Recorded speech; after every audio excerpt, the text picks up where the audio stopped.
आज नांदेडच्या बसस्थानकात पोलिसांच्या वतीने मॉक ड्रिल करण्यात आलं। यावेळी अतिरेक्यांच्या वेशात पोलीस कर्मचारी प्रवाशांमध्ये जाऊन बसले होते। हातात बंदूक घेऊन त्यांनी प्रवाशांना ओलीस ठेवल्याचा बनावही केला।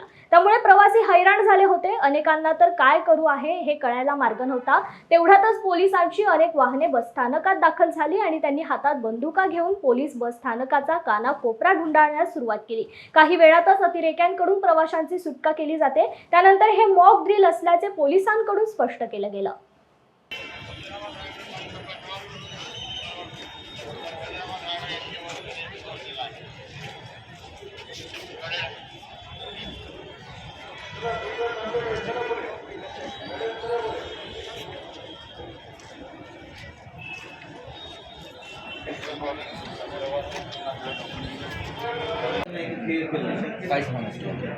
आज दिनांक 3/2/2024 रोजी 11:30 वाजता मध्यवर्ती बसस्थानक नांदेड येथे पोलीस प्रशासनाकडून मॉक ड्रिल घेण्याचं प्रात्यक्षिक घेण्यात आलेलं आहे। यामध्ये अतिरेक्यांनी हल्ला करून बसस्थानकावरील प्रवाशांनी एक बस यांना हायजॅक केलं होतं आणि प्रवाशांना ओलीस ठेवलेले होते। तरी पोलीस प्रशासनाकडून आम्ही बसस्थानक प्रशासनाकडून 112 नंबरवर कॉल करून पोलीस प्रशासनाने याबाबत माहिती कळवली आणि त्या अनुषंगाने जलद गतीने पोलीस नियंत्रण कक्षातून पोलीस अधीक्षक साहेब श्री कोकाटे सर, अप्पर पोलीस अधीक्षक श्री अविनाश कुमार सर आणि SDPO श्री नाईक साहेब यांच्या नेतृत्वाखाली QRTचे पथक, BDDSचे पथक, ATS, ATB, LCB, DSB, स्थानिक पोलीसचे डॉग युनिट तसेच forensic team, ambulance, fire brigade यांच्या संयुक्तरित्या दहशतवादी विरोधी हल्ल्याचे प्रात्यक्षिक करून त्या जे ओलीस ठेवलेले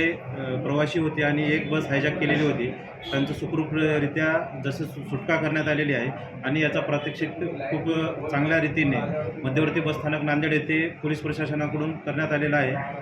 तरी पोलीस प्रशासनाचे धन्यवाद। यामुळे जो प्रवासी वर्ग असणार आहे त्या प्रवासी वर्गांना दहशतवादी हल्ला झाल्यास काय करायचं आणि काय नाही करायचं याबाबत योग्यरित्या माहिती भेटलेली आहे। तसेच जे राज्य परिवहन महामंडळाचे जेवढे अधिकारी कर्मचारी आहेत यांना या प्रात्यक्षिकातून आम्हाला हे अवगत झालं की आपण काही आपत्ती जर आली तर त्यावर कोणाला कॉल करायचं आणि काय माहिती द्यायची याबद्दल आम्हाला पण त्याबद्दल खूप चांगले कळालेले आहे। तरी जो प्रात्यक्षिक झालेला आहे त्या प्रात्यक्षिकामध्ये 11:30 पासून ते 1:30 पर्यंत आपण तो प्रात्यक्षिक पूर्ण केलेला आहे। तरी पोलीस प्रशासनाचे आम्ही आभार मानतो आणि धन्यवाद मानतो।